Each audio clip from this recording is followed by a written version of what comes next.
press the bell icon on the YouTube app and never miss another update.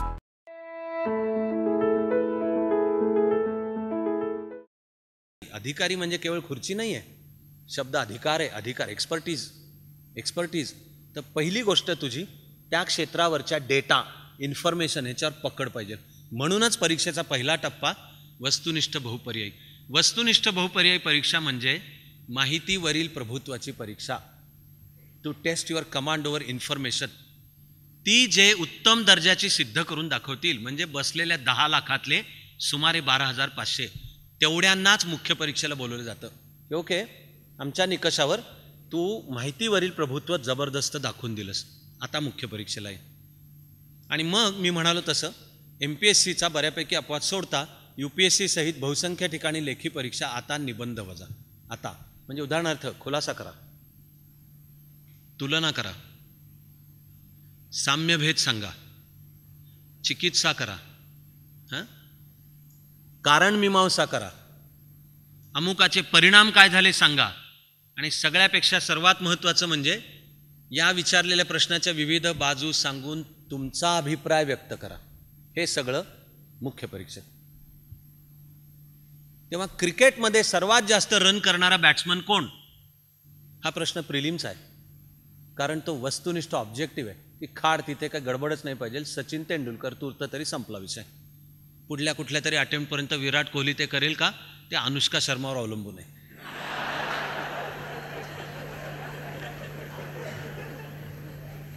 पण चालू परीक्षांच्या मध्ये जर विचारलं, खटाक विचारलेला प्रश्न त्याचं एक खाडकन उत्तर तर फुल मार्क, दिलंच नाही उत्तर 0 मार्क. काहीतरी तिसरंच देऊन बसला, Brian Lara, Inzamam, Kevin Pietersen, तो बेवड्या रिकी पॉन्टिंग, मायनस मार्क. पण जगातला सर्वोत्तम बॅट्समन कोण, हा वस्तुनिष्ठ बहुपर्यायी प्रश्न नाही आहे. जगातला सर्वोत्तम बॅट्समन कोण हे तुम्ही द्यायचं आहे उत्तर ज्यानी त्यांनी. आणि ते तुम्हाला सचिनचं सगळं स्टॅटिस्टिक्स माहिती आहे, सगळ्या क्रिकेटचं माहिती आहे, तरी तुम्हाला जगातला सर्वोत्तम बॅट्समन कोणचं उत्तर देता येणार नाही. ते द्यायला असलेल्या माहितीचा अन्वयार्थ काढण्याचं कौशल्य असावं लागतं. असलेली ती माहिती नीट मांडता येण्याचं कौशल्य असायला लागतं. विचारलेल्या प्रश्नाच्या विविध बाजू आहेत, त्या सर्व बाजूंचा अभ्यास लागतो. त्यांचा स्वतंत्र बुद्धीने केलेला विचार आणि चिकित्सा लागते. त्याच्या आधारे फायनली आपलं मत बनवलेलं हे लागतं आणि ते स्वतःच्या शब्दात मांडता यावं लागतं. हे सगळं म्हणजे मुख्य परीक्षा आहे. की उद्या ज्याला अधिकारी व्हायचं आहे तर केवळ वस्तुनिष्ठ बहुपर्यायी तुझं काम संपलं नाही, तुला प्रशासन सांभाळायचं आहे. रोज अशी चॅलेंजेस समोर असणार आहेत की त्याला काय तयार 4 पर्याय आहेत. प्रश्न आला समोर की अधिकारी म्हणायचं 4 पर्याय सांगा, देतो उत्तर. तर प्रशासन असं असत नाही किंवा दुसरं कुठलंही क्षेत्र, तिथे तुम्हाला कुठला तरी 5वाच पर्याय शोधावा लागतो. स्वतंत्रच बुद्धी चालवायला लागते. आणि समोर जे गुंतागुंतीचे अनेक प्रश्न येणार आहेत तिकडे बघण्याचे अनेक दृष्टिकोन, त्याचा तुमचा अभ्यास लागणार, तो स्वतःच्या शब्दात मांडता यावा लागणार. म्हणून मुख्य परीक्षा लेखी निबंध वजा असते. ड्राफ्टिंगचं स्किल, आणि ते पण त्याला शब्दमर्यादा असतात की ह्याचं उत्तर 100 शब्दात लिहा, 150, 200, 250, हायर अप्पर लिमिट म्हणजे 300. पण प्रश्न कितीही गुंतागुंतीचा. 85 साली मी परीक्षा देताना माझं भारताच्या परराष्ट्र धोरणावर PhD संपलेलं होतं करून, आणि माझा एक ऑप्शनल विषय पॉलिटिकल सायन्स होता. त्याचा पेपर 2, त्याचा सेक्शन B, त्याच्यातला एक प्रश्न critically examine India's foreign policy, आणि वर्ड लिमिट 600 शब्द. म्हणजे जो माझा असा थिक 4 वर्ष रिसर्च करून दुनियाभरचे सगळे मूळ सूत्र सगळे शोधून मी मांडलेलं, आता मला ते 600 शब्दात मांडायचं. हे स्किल आहे. हे स्किल आहे की मुद्दा कितीही गुंतागुंतीचा असो, तुला सांगितलेल्या शब्दात मांडता आलं पाहिजे. कारण उद्या ज्याला अधिकारी व्हायचं आहे त्याच्याकडे पण हे कौशल्य आवश्यक आहे.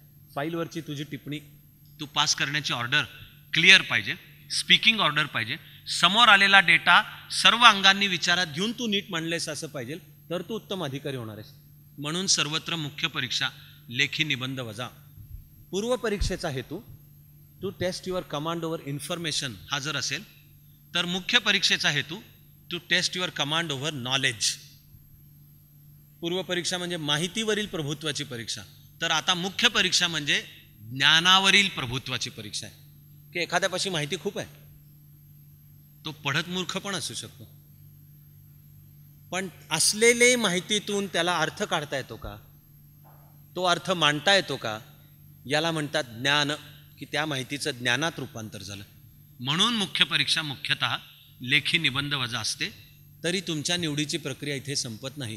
पुन्हा अख्ख्या देशातले अगदी 1-2 अपवाद सोडले तर आता सर्वच्या सर्व ठिकाणी तुमची मुलाखत ही अपरिहार्य स्टेज आहे, टप्पा. जो कोणी तुम्हाला शैक्षणिक किंवा व्यावसायिक कारणासाठी निवड करणार आहे तो तुम्हाला म्हणणार आहे आमच्या समोर ये. तो म्हणणार आम्हाला मान्य की तू प्रिलिम क्लिअर केलीस, अभिनंदन. मेन्समध्ये पण तू चांगला परफॉर्मन्स दिलायस, म्हणजे you have proven your command over information, so good. नंतर you have proven your command over knowledge. Okay, तुझे माहितीवरील प्रभुत्वाची परीक्षा झाली, ज्ञानावरील प्रभुत्वाची परीक्षा झाली. ओके, आता तुझ्याविषयी निर्णय घेण्यापूर्वी आम्हाला तुझीच परीक्षा घ्यायची.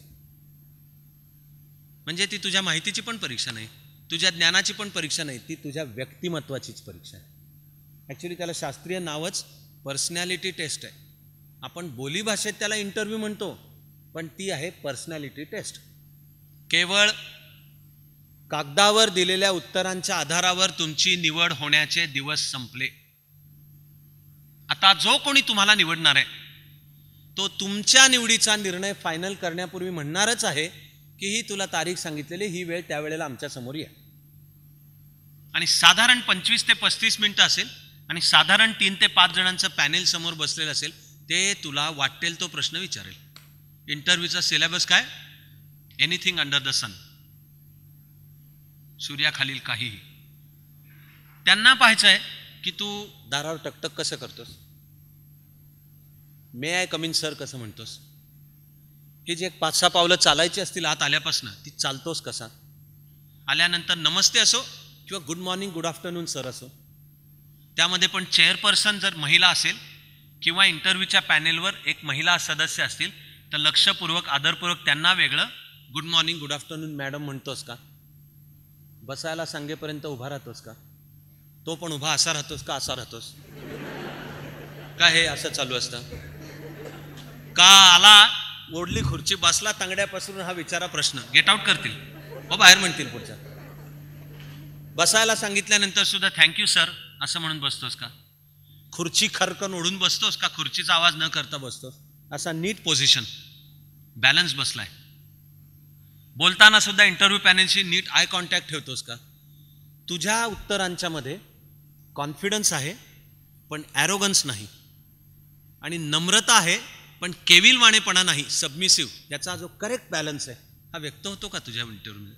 उदाहरणार्थ आलटून पालटून कुठलाही इंटरव्ह्यू असला तरी शोधून शोधून इंटरव्ह्यू पॅनेल कोणीतरी तुम्हाला ज्याचं उत्तर येणारच नाही असा प्रश्न विचारणारच आहे. ते तुमचे शत्रू आहेत म्हणून नाही विचारणार आहेत. त्यांना पाहायचं आहे की अशा वेळी उत्तर कसं देताय. उत्तर कसं देताय, तुमचं समजा क्षेत्र तुमचं सायन्स असेल, उठून तुम्हाला कोणीतरी भालचंद्र नेमाडेंचा देशीवाद म्हणजे काय असा प्रश्न विचारतो, मग आपला चेहरा बर मग असा होतो. किंवा काही असू दे ना, आम्ही कुठं काय तक्रार केली का, काही असू देत देशवाद काही. तुमची जर आर्ट्स बॅकग्राऊंड असेल, कोणीतरी हटकून तुम्हाला स्टेम सेल रिसर्च म्हणजे काय, जीन स्प्लायसिंग म्हणजे काय, तिचे प्रोज अँड कॉन्स सांगा, बीटी कॉटनला विरोध शेतकऱ्यांनी का केला सांगा, बोंब आपली बोंब, असं आ वासून बसायचं, आ वासून. आणि इंटरव्ह्यू पॅनेल विचारणारच आहे प्रश्न, कारण त्यांना पाहायचं आहे की ज्या प्रश्नाचं उत्तर येत नाही त्याला हा वागतो कसा, त्याला प्रतिक्रिया म्हणजे डील करणे त्या प्रश्नाशी. जगामध्ये सर्वज्ञानी कोणीही नाही. तुम्हाला निवड करणारं पॅनेल आहे, तुम्हाला सर्वज्ञानी अपेक्षितच धरत नाहीये, पण त्यांना पाहायचं आहे की ज्या प्रश्नाचं उत्तर येत नाही त्याला हा कसा वागतो, बोलतो. गडबडून जातो का, काही सुचतच नाही, आता उत्तर गेली बहुधा माझी नोकरी, चेहऱ्यावर असं कापायला आणलेल्या बकऱ्यासारखे भाव होतात का, केविलवाणे ओ सिलेक्ट करा ना राव, यायला 4था अटेम्प्ट झाला, मुलीचे वडील हो म्हणत नाहीयेत, काही करा पण मला सिलेक्ट करा ना, असे भाव तयार होतात का. गडबडून जातो, ओठावरनं जीभ फिरवणे, आवंढा गिळणे, चांगल्या इंग्लिशमध्ये त्याला शब्द आहे स्वॅलोईंग हार्ड, की अख्खा असा गळ्यातनं उतरत गेलेला कळतो मस्तानीने खाल्लेल्या पानासारखा. गळ्यातनं गिळलेला आवंडा कळतोच, गडबडून गेला. कोणाला घाम फुटतो, कोणी हे समोरचं पाणी पिऊ का ततपप करायला लागतो. पाणी पिऊ का, ते पाणी पिऊ का विचारायचं पण भान त्याच्या लक्षात राहत नाही, असा ग्लास थरथरत असतो असा.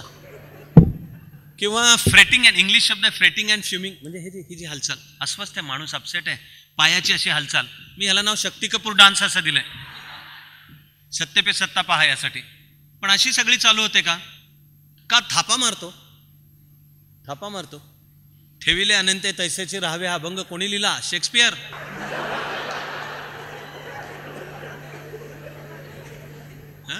का अजिबात बॅलन्स जाऊन न देता चेहऱ्यावरचं स्मितहास्य ठेवून पण विलक्षण शांत, त्याला फार छान इंग्लिश शब्द आहे पॉईज, तुमच्या व्यक्तिमत्वातला पॉईज, त्याला मराठी शब्द आहे साक्षेप. साक्षेप, शिवरायांचा 8वावा साक्षेप मधला साक्षेप, की व्यक्तिमत्वामधली शालीनता. की मला इंटरव्ह्यूत एखाद्या प्रश्नाचं उत्तर येत नाहीये, गडबडून पण जायचं काही कारण नाही, हे म्हणता येण्याची क्षमता. I am sorry sir, I don't know. यांनी मार्क जात नाहीत. मला म्हणायचं जीवनात सुद्धा जात नाहीत. आय एम सॉरी म्हणायला माणसापाशी स्ट्रेंथ लागते. ज्याच्याकडे स्ट्रेंथ आहे तोच न खचता किंवा गर्वसुद्धा किंवा अहंकारसुद्धा न बाळगता शांतपणे म्हणू शकतो I am sorry, I am sorry.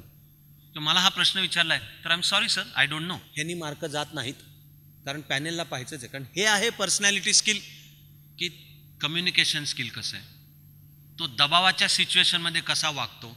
म्हणून मुद्दाम दबावाची होस्टाईल सिच्युएशन निर्माण केली जाते आणि ह्याच्यात गडबडून जातो का. तुम्ही त्याला पुरून उरलात तर पर्सनॅलिटी टेस्ट, की यस ओके याचा ह्या जॉबसाठी विचार करा. सगळीकडे इंटरव्ह्यू, सगळीकडे कॉमन आणि कंपल्सरी. म्हणजेच सगळं मिळून आपल्या लक्षात येईल की जर एकदा स्वतःला स्पर्धा परीक्षांच्या रस्त्यावरनं घडवत पुढे जायचं ठरवलं तर आपल्यासमोर खरोखर जीवनाचे अनेक पर्याय खुले होतात. स्पर्धा परीक्षांची तयारी बाय डेफिनेशन व्यक्तिमत्व समृद्ध करणाराच अनुभव आहे. स्पर्धा परीक्षांच्या तयारीच्या निमित्ताने जो प्रचंड विस्तृत आणि सर्व क्षेत्रांमधला प्रचंड सखोल पण अभ्यास करायला लागतो, त्याने मी आज बोलताना सुरुवात करताना म्हणालो तशी जीवनाची पायाभरणी पक्की होते आपल्या. मग मी म्हणालो की ही by definition win win situation आहे, की अशा रीतीने तू उमेदीच्या वर्षांच्या काळातला तुझा अभ्यासाचा बेस, नॉलेज बेस, आज आपण म्हणतो की सगळी मानवता इन्फॉर्मेशन सोसायटी, की आपण म्हणतो we are in the information age. आणि सगळी समाजव्यवस्था होत चालली आहे नॉलेज सोसायटी, की तुझं भवितव्य, तुझी उंची काय आहे, कातडीचा रंग काय आहे, आडनाव काय वगैरे वरनं ठरणार नाहीये, तुझा नॉलेज बेस किती पक्का आहे. तर स्पर्धा परीक्षांची तयारी बाय डेफिनेशन तुमचा नॉलेज बेस इतका जबरदस्त करते की साधारणपणाने 10वी ते पदव्युत्तर या रेंजमध्ये तुम्ही स्वतःला या मार्गाने घडवत नॉलेज बेस पक्का केला तर मी पण तुम्हाला गॅरंटी देतोय की तुम्ही जीवनाची पक्की पायाभरणी केलेली आहे. त्यानंतर जीवनातल्या वाऱ्या वादळांनी आपण सहजासहजी डगमगणार नाही. जीवन घडवण्याची विन विन सिच्युएशन आहे मुळातच. मग त्याचा मी अर्ध पाऊल पुढे जाऊन गर्व न बाळगता पण बिलकुल आत्मविश्वासाने तुम्हाला सांगतोय की त्या स्पर्धा परीक्षांच्या मार्गदर्शनाची चाणक्य मंडलमध्ये जी आम्ही सिस्टीम बसवली आणि आता 20 वर्ष अंमलात आणलेली आहे, ही तर माणसाची खरंच जीवनातला विजयी ठरण्याची तयारी करून घेण्याची व्यवस्था आहे. ती नुसती रट्टेबाजीची नाही, ती नुसती माझ्याकडे एवढे 4 पैसे टाक, सांगितलेले 2 तास येऊन बैस, जेवढं फळ्यावर लिहून दिलं तेवढं वहीत उतरवून घे, घरी जाऊन घोक, पेपरवर ओक, की तू क्लिअर होशील. ही पद्धती नाहीच आहे चाणक्य मंडलमधली. म्हणून फार वेळ न घालव तेवढं कानावर घालून ठेवतं की ती जी रचना आहे की आधी फाउंडेशन कोर्स, ती जीवनाची पायाभरणी आहे, मग प्रिपरेटरी कोर्स की ज्याच्याविषयी परवा आपोआप माझ्या बोलण्यात येईलच. म्हणजे परीक्षा कधीतरी पुढे द्यायची आहे पण मला त्यासाठी घडवायचं आहे स्वतःला. तर कसा घडवू स्वतःला, आत्तापासून काय करू, मग त्याला नाव प्रिपरेटरी. आणि परीक्षा देण्याच्या 1 वर्ष आधी मग आपल्या इच्छेने UPSC किंवा MPSC अशी व्यवस्था चाणक्य मंडलमधली. ही पण आयुष्याची विन विन सिच्युएशन आहे. आणि आणखी एक फुल पाऊल पुढे जाऊन सांगतो की यशवंतराव चव्हाण महाराष्ट्र मुक्त विद्यापीठाचं चाणक्य मंडलच पुण्यातलं केंद्र आहे. YCMचे तर सगळे कोर्सेस चालतातच, पण मी पण माझ्या आयुष्याचा अनुभव पणाला लावून आपणच मुळी स्पर्धा परीक्षांच्या तयारीचा डिग्री आणि पोस्ट ग्रॅज्युएशनचा कोर्स तयार केला. तो YCMला सबमिट केला, YCMने तो मान्य केला आणि UGCच्या मान्यतेने आता स्पर्धा परीक्षांच्या अभ्यासालाच रूपांतर BA आणि MA असे पदवी आहे रीतसर. आपण तिला नाव ठेवले public service. BA public service आणि MA पब्लिक सर्व्हिस. तिचा सिलेबस म्हणजे काय आहे? 100% डोळ्यासमोर मुख्यतः UPSC MPSC ठेवून तो UPSC MPSCचा जो करेक्ट सिलेबस आहे त्याची UGCचे नॉर्म ते मला माहिती आहेत. नॉर्म्स की एखाद्याला सर्टिफिकेट कोर्स म्हणायचं असलं तर अभ्यासाची पानं किती पाहिजेत, किती तासांचा अभ्यास पाहिजे, किती इनपुट पाहिजे, नंतर परीक्षा कशी पाहिजे, हे सगळे नॉर्म्स आहेत मला माहिती आहेत. त्यामुळे असं 1 वर्ष केलं तर सर्टिफिकेट, 2 वर्ष केलं तर डिप्लोमा, 3 वर्ष केलं तर ग्रॅज्युएशन, अशा ग्रॅज्युएशनच्या नंतरचं 1 वर्ष केलं तर पोस्ट ग्रॅज्युएट डिप्लोमा आणि अशा ग्रॅज्युएशनच्या 2 वर्ष केलं तर PG. तर आपण त्याचा स्पर्धा परीक्षांच्या तयारीला जो प्रचंड अभ्यास करावाच लागतो. मला हे माहिती आहे की UGCच्या नॉर्म्सनुसार तो कसा पण पदवी आणि पदव्युत्तर पातळीचा आहे. म्हणून आपण त्याचं नीट डिझाईन केलं आणि यशवंतराव चव्हाण महाराष्ट्र मुक्त विद्यापीठाने त्याला मान्यता दिली. UGCची ही राष्ट्रीय आंतरराष्ट्रीय पातळीला मान्यताप्राप्त पदवी आहे. ती अन्य दुसऱ्या कुठल्याही विद्यापीठात अन्य कॉलेजमध्ये जाताना करता येते. तिच्यावर असं बंधन आहे कारण ती मुक्त शिक्षण पद्धती आहे. म्हणजे आपण नाव नोंदवायचं, जे नाव नोंदवतील त्यांना अभ्यास साहित्य मिळतं. तुझा अभ्यास कर. शिक्षण संस्थेमध्ये आठवड्याला एकदा तुझ्याकरता सरासरी कॉन्टॅक्ट सेशन असेल, ते काउन्सिलिंगसारखं आहे की मी अभ्यास करतोय पण त्याच्यात मला ह्या शंका आहेत आणि मग वर्षाच्या वर्षाला प्लॅन होईल त्यावेळेला तुझी परीक्षा आहे. तुझ्यावर परीक्षा देण्याचं पण बंधन नाही, सगळे पेपर एका वेळी दे हे पण बंधन नाही. अशी कमालीची विलक्षण लवचिक व्यक्तिसापेक्ष माझं म्हणणं आहे अख्ख्या शिक्षण पद्धतीची भविष्यकाळाची दिशा ती आहे. पण ते चाणक्य मंडल आणि यशवंतराव चव्हाण महाराष्ट्र मुक्त विद्यापीठ म्हणून अंमलात आणतं. हे वैशिष्ट्य आहे त्याचं की ते दुसरी विद्यापीठाची. इनफॅक्ट मी करिअर विषय सांगताना सर्वांना मुळात हे सांगतो की तुम्ही तुमच्या आवडीच्या किंवा कल असलेल्या किंवा तुम्हाला ज्याच्यात पुढे करिअर करावं असं वाटतं असं शिक्षण त्यासाठी समजा पुणे विद्यापीठाच्या किंवा अमुक कॉलेजमध्ये तर जाच, पण ते जात असताना समकक्ष समानांतर मराठी माध्यम असेल किंवा BA MA पब्लिक सर्व्हिस इंग्लिशमध्ये YCMOU, पण मला पॅरलल मुक्त विद्यापीठातनं इंग्लिश मिडियममधनं पदवी घ्यायची तर IGNOU Indira Gandhi national open university. म्हणजे ही पण आयुष्याची आणि करिअरची विन विन सिच्युएशन. मला स्पर्धा परीक्षेच्या निमित्ताने जो अभ्यास करायचा आहे तो करायचाच आहे प्रचंड. झालं अरे मग त्याच अभ्यासात पदवी आणि पदव्युत्तर मिळणार आहे आणि मग पदवी आणि पदव्युत्तर करता मी करतोच आहे, मग त्याच्यात तुझी स्पर्धा परीक्षेची तयारी होणारच आहे. अशी आपण एक पाऊल पुढे जाऊन चाणक्य मंडळ आणि YCMOU यांनी मिळून ही स्पर्धा परीक्षेद्वारा करिअर घडवतानाची विन विन सिच्युएशन की तुला डिग्री पण मिळणार आहे, ती अधिकृत आहे. त्या डिग्रीला UGCची मान्यता आहे आणि सर्व राष्ट्रीय आंतरराष्ट्रीय पातळ्यांना जिथे जिथे विचारलं जाणार की तुझ्याकडे एक मान्यताप्राप्त पदवी आहे का, तर ही BA MA पब्लिक सर्व्हिस ही मान्यताप्राप्त पदवी आहे. मी त्या BA MA पब्लिक सर्व्हिसवरचं प्रेझेंटेशन आत्ता पूर्ण देत नाही आहे. ते आपापल्या इच्छेने जो तो समजावून घ्या. YCMOची पण वेबसाईट आहे, चाणक्याची पण आहे. वास्तूवर तुमच्या सोयीनुसार येऊन चौकशा केल्या. आत्ता मला माहिती आहे की माझे सहकारी त्याची उत्तरं देतील. पण BA MA पब्लिक सर्व्हिसचा कोर्स, त्याचं डिझाईन, त्याचे पेपर, फायनली परीक्षा पद्धतीसुद्धा ही एक्झॅक्टली स्पर्धा परीक्षांच्या नुसार आखलेली आहे. म्हणजे त्या प्रोसेसमधनं जर स्वतःला नेलं तर आपण स्पर्धा परीक्षेसाठी स्वतःला तयार करतोच आहोत. असं स्पर्धा परीक्षांद्वारा करिअर समजावून घेताना आता आपण मी राखून ठेवलेल्या आजच्या शेवटचा राखून ठेवलाय कारण तो सर्वात महत्त्वाचा मुद्दा आहे. त्या मुद्द्यापाशी येतो. त्याची ही जी आवश्यक ती मिनटं देऊन आपण प्रार्थना करून आजचं सत्र पूर्ण करणार आहोत की मुळात स्पर्धा परीक्षांद्वारा करिअर का करायचं, किंवा याच प्रश्नाचं दुसरं रूप आहे.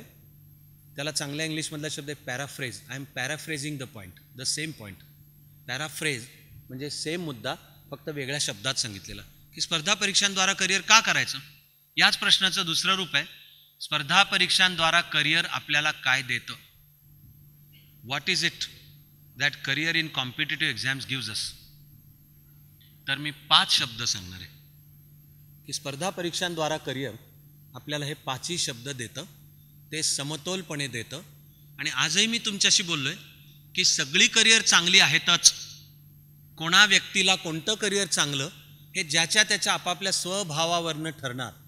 हे पुन्हा बोलून सांगतोय की आता जे मी 5 सांगतोय ते 5च्या 5 समतोलपणे देणारं जवळजवळ दुसरं करिअर नाही. स्पर्धा परीक्षांद्वारा आणि विशेषतः UPSC MPSC आणि अन्य सुद्धा येथील स्पर्धा परीक्षांची काय देतात? 5 शब्द आहेत.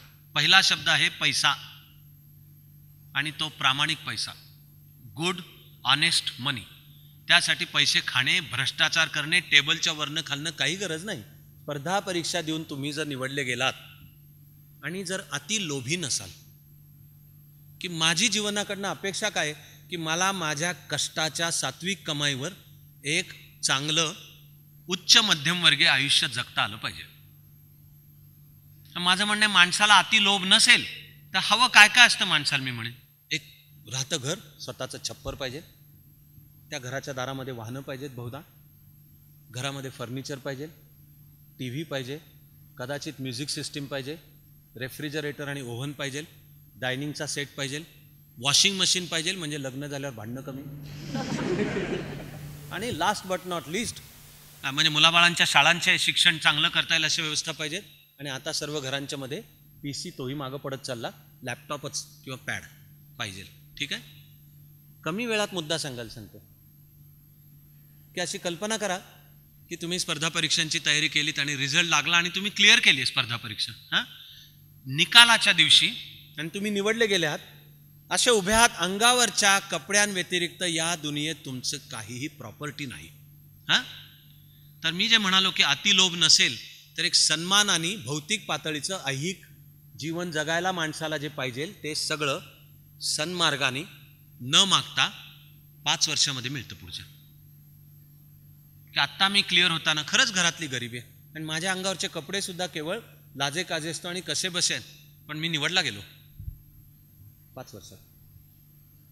पहिला माझा शब्द आहे पैसा, गुड ऑनेस्ट मनी. त्यासाठी पापं करावी लागत नाहीत, भ्रष्टाचार करावा लागत नाही. हे 5वा वेतन आयोग, 6वा वेतन आयोग, 7वा वेतन आयोग, तर ते सबस्टॅन्शियल आहेत.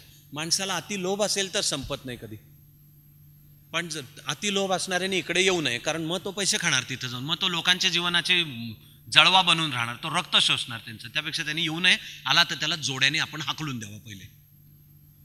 पण पहिला शब्द आहे what is it that this career gives us, तर पहिला शब्द आहे गुड ऑनेस्ट मनी. दुसरा शब्द आहे सिक्युरिटी, सुरक्षितता. सिक्युरिटी, तुम्ही तुमच्या वयाच्या 19 ते 21 पासून 30, 33, 35, 38 या काळात केव्हाही तुम्ही जर निवडले गेलात, प्लीज होल्ड युअर ब्रेथ, निवडले गेलात, तुमचं उरलेलं अख्खं आयुष्य आता सिक्युअर आहे. अख्खं आयुष्य, नुसतं रिटायरमेंटपर्यंत नाही, उरलेलं तुमचं अख्खं आयुष्य सुरक्षित आहे, सिक्युअर झालं. नुसतं तुमचं नाही, आपापल्या इच्छेनुसार यथावकाश जेव्हा केव्हा तुमचा विवाह होईल, व्हावा जरूर, माझ्या शुभेच्छा आहेत. तर मग जो पती पत्नी असेल त्याचं पण फ्युचर सिक्युअर.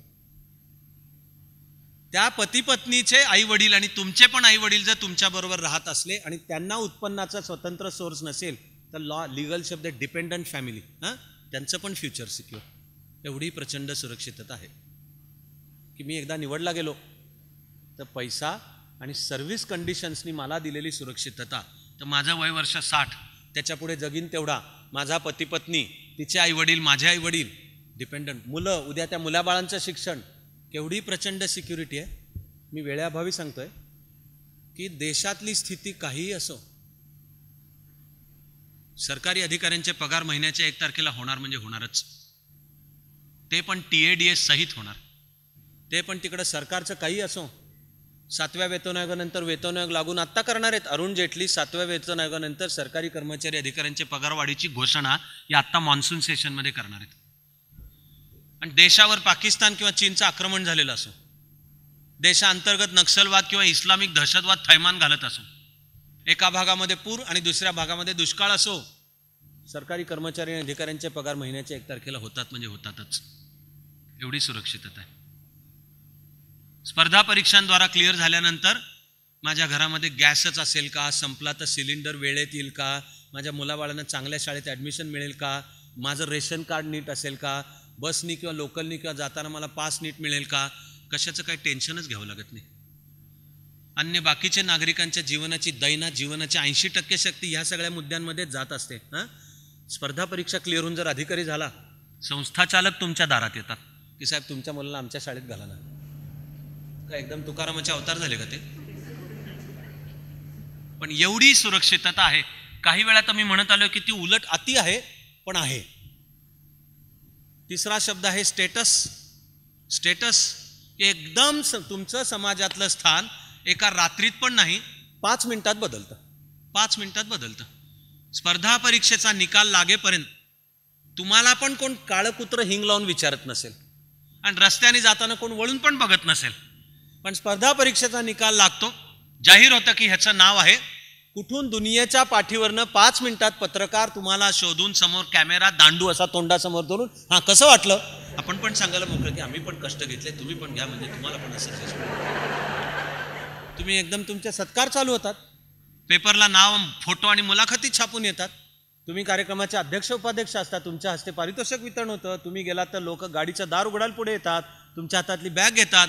तुम्हाला जर सवय असेल तर हवं ते 120-32 जाफरानी पत्तीचं कतरी सुपारी घातलेलं पान खुशबू लावून पण देतात. खटकन स्टेटस बदलतं तुमचं, समाजातलं स्टेटस. कशामुळे येते? तर एक मुद्दा आहे की तू स्पर्धा परीक्षा दिलीस, याचा अर्थ तुझं नाणं सिद्ध केलंस, त्याबद्दलचा एक प्रकारचा आदर आहे. ओके, एक भारतातली टफ परीक्षा, महाराष्ट्रातली टफ परीक्षा, ज्याला बसणार लाखो, निवडले जाणार 1000, तर त्याच्यातला तू म्हणून आहे, बरोबर आहे. पण ते दुय्यम कारण हे सांगतोय स्पष्ट. जास्त महत्वाचं कारण कोणतं आहे? तो चौथा शब्द आहे. त्या चौथ्या शब्दामुळे स्टेटस येतो. तो चौथा शब्द आहे पॉवर, सत्ता, अधिकार. आणि हा जो स्पर्धा परीक्षा देऊन क्लिअर होणार, आता तो कोणत्या ना कोणत्या तरी अधिकाराच्या खुर्चीवर बसणार. आणि बसणार ते इथून पुढची 25, 30, 35 वर्ष तो त्या पदावर असणार. एवढंच नव्हे तर त्या सर्व्हिसमधल्या नियमांनुसार त्याला पदोन्नती पण मिळत जाणार. बाण असा वरच आता की तू निवडला गेलास तर तुझ्या आयुष्याचा बाण. अगदीच टोकाचा जर मूर्ख असशील किंवा झालास मूर्ख, मुळात नव्हतास म्हणून निवडला गेलास, पण निवडला गेल्यावर मूर्ख झाला, असे असतात काही, ते पाहतोच होतं, पण सर्व्हिसमध्ये असतातच असे. तर काहीतरी खड्ड्यात जाशील. पण नाही तर स्पर्धा परीक्षांद्वारा निवडला गेलास तर तुझ्या जीवनाचा बाण असा वरच आहे. स्पर्धा परीक्षांमधलं निवडल्या जाणारी पदं मुख्यतः सत्तेची, अधिकाराची पदं आहेत. तो चौथा शब्द आहे. स्पर्धा परीक्षांद्वारा करिअर आपल्याला काय देतं? तो चौथा शब्द आहे पॉवर, सत्ता, अधिकार. पॉवर अपने आप में चांगली किंवा वाईट नाही आहे, ती वापरणाऱ्याचं शील, चारित्र्य यावरनं ठरणार की ती चांगली आहे का वाईट आहे. सत्ता किंवा अधिकार आगीसारखा आहे. आगीनी तुम्हाला शेजाऱ्या पाजाऱ्याची घरं जाळता येतात, घरातल्या सुनबाईला जाळून मारता येतं, पण त्याच आगीनी चूल पेटवून गारठलेल्यांना ऊब पण देता येते आणि स्वयंपाक देऊन पोटं पण भरता येतात. आग अपने आप में चांगली किंवा वाईट नाहीये, आगीचा वापर करणाऱ्याचं शील, चारित्र्य, कॅरेक्टर यावरनं ठरणार. तीच गोष्ट पॉवरबद्दल खरी आहे की स्पर्धा परीक्षा देऊन आम्ही एका अधिकाराच्या जागांवर जाणार. आम्हाला जर मस्ती असेल, आता मी खुर्चीत बसलो, अहंकार एवढा फुगला, ती सत्ता आणि खुर्ची डोक्यात गेली, लाल दिव्याची गाडी, मोठा बंगला, त्याच्या बाहेर मोठा आवार, त्याच्या गेटवर शिपाई उभे, आणि जनता आणि माझ्यामध्ये प्रचंड दरी निर्माण करणार, तर थूत तुझ्या जिंदगानीवर. पण त्यासाठी नाही आपण, चाणक्य मंडल तर त्यासाठी सुद्धा नाहीये. पहिले 4 शब्द, तुम्ही स्पर्धा परीक्षा दिली, तयारी उत्तम केली तर न मागता पैसा, सुरक्षितता, स्टेटस आणि सत्ता न मागता मिळणारच आहे. पण 5वा शब्द आपल्याकरता सर्वात महत्वाचा आहे, माझ्याही करता आणि चाणक्य मंडल करताही महत्वाचा आहे. चाणक्य मंडल त्यासाठी चालू आहे. स्पर्धा परीक्षांद्वारा करिअर आपल्याला काय देतं? तर या 4 शब्दांसहित देशसेवेची संधी, हेच करिअर आहे, देशसेवेची संधी. आणि त्यासाठी काहीही कृत्रिम त्याग नाही. काही खादीचेच कपडे घातले पाहिजेत, खांद्यावर एक झोळी असली पाहिजे, पुरुष असल्यास असे दाढीचे खुंट वाढलेले पाहिजेत, कायम असं चेहरा कसा कळवण्यास अत्यंत दुःख वाटते की असा काळ्या बाजारात एरंडेल घेतल्यासारखं असलं पाहिजे, असं अजिबात नाही. वैयक्तिक पातळीला सन्मार्गाने न मागता मिळणारी, म्हणजे पगारच मुळे, या संपत्तीच्या आधारावर सुद्धा मी एक चांगलं आयुष्य जगतोय, तरी करतोय ती देशसेवा आहे. कारण मी देशाच्या विकासामध्ये सामील होतोय, मी राष्ट्रीय एकात्मता बळकट करणार आहे. कशी करणार आहे? माझं काम नीट करून. इतकं बेसिक आहे ते. मी स्पर्धा परीक्षांद्वारा क्लिअर झालो, माझं काम मी नीट करतोय. आपलं काम नीट करणे हीच देशभक्ती आहे. आपल्याला वेदकाळापासून बुद्ध महावीरापासून ते मध्ययुगातल्या सर्व संतांपासूनची शिकवण आहे की हाती घेतलेलं काम नीट करणे ही देशभक्तीच काय, देवभक्ती पण आहे. की देव आणखी वेगळा कोणता आहे, स्वतःचं कर्तव्य नीट करणे. ज्ञानोबा माऊली सगळी गीतेवरचं भाष्य सांगून झाल्यानंतर 18व्या अध्यायाच्या शेवटाकडे ही 16 वर्षाचं जे पोर उभ्या मानवतेची माऊली झालं ते म्हणतंय अर्धी ओवी आहे, अर्धीच ओवी आहे, कर्मे ईशू भजावा. की ईश्वराची आराधना करण्याचा बेस्ट मार्ग कोणता, खरी आराधना कोणती, कर्मे ईशू भजावा. आपलं कर्म नीट असणे, ते शुद्ध असणे, ते पवित्र असणे. मग स्पर्धा परीक्षांची तयारी सुद्धा म्हणजे आधी आपलं कर्म शुद्ध उत्तम नीट म्हणजे अभ्यास, आणि निवडले गेल्यानंतर ज्या पोस्टवर, ज्या सर्व्हिसला, ज्या स्टेट राज्यामध्ये तुझं पोस्टिंग झालं, तुझं काम नीट कर. की तू करतोयस ती देशभक्ती पण आहे, देवभक्ती पण आहे. आणि सर्व चाणक्य मंडळ चालतं ते इथून अशा देशभक्तांच्या फौजाच्या फौजा महाराष्ट्र आणि भारताच्या जीवनाच्या सर्व क्षेत्रांच्या मध्ये जाव्यात, त्यांनी ह्या देशाच्या जडणघडणीमध्ये सहभागी व्हावं यासाठी असतात. तर सर्वांना मी शुभेच्छा ह्या देतोच की स्पर्धा परीक्षांमध्ये तुम्हा सर्वांना ज्याला जे हवे ते यश तर मिळोच, पण तुमचं खरं यश हे महाराष्ट्राला आणि भारताला मोठं करणारं ठरो, तर आपण पण खरे मोठे होणारे होऊ.